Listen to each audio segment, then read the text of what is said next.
Bonjour, vous écoutez le téléphone biblique. Ne te laisse pas voler. L'Éternel te gardera de tout mal, il gardera ton âme. L'Éternel gardera ton départ et ton arrivée, dès maintenant et à toujours. Psaume 121, les versets 7 et 8. Je suis certaine que tous ceux et celles qui ont été victimes d'un vol ou d'une agression ont éprouvé un énorme sentiment d'impuissance. Quand quelqu'un nous prend une chose qui nous appartient, nous nous indignons, surtout si cette chose avait une grande valeur pour nous. Cette valeur n'est pas toujours monétaire, elle est parfois plus sentimentale que matérielle. Je me souviens d'une personne qui a eu de la peine pendant plusieurs années à cause de la perte d'un objet simple, souvenir de sa grand-mère, qu'on lui avait volé dans sa valise durant un voyage. Elle culpabilisait de ne pas avoir assez bien veillé sur ce trésor. Mon ami, nous avons reçu des cadeaux merveilleux de la part de Dieu, qui sont des trésors d'une valeur inestimable. Le titre de fils et fille du Seigneur, l'accès libre et permanent à son trône de grâce au moyen de la prière, le droit à la vie éternelle, la protection constante de Dieu pour nous et nos familles, un guide sûr, les Écritures, pour guider nos êtres chers dans un monde incertain.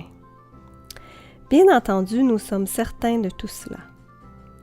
Néanmoins, Satan veut nous dépouiller de ces dons merveilleux. Il est le voleur de foi, de paix, d'amour, de confiance et de tout ce qui nous place sous la grâce salvatrice de Dieu. Comme tout voleur, Satan nous surveille pour tirer parti de notre point faible et nous dépouiller de tout ce qui nous rend forts en Christ. Il désire piler nos réserves de foi pour nous faire tomber dans la misère spirituelle.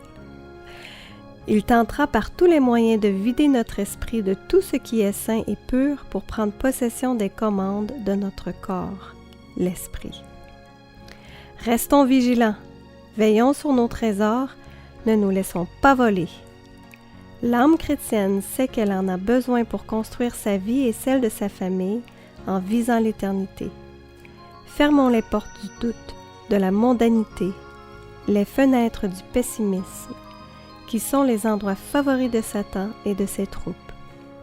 D'autre part, affermissons-nous dans la promesse immuable de Dieu qui dit « Faites-vous des bourses qui ne s'usent pas, un trésor inépuisable dans les cieux, où il n'y a pas de voleurs qui approchent, ni de mythes qui détruisent.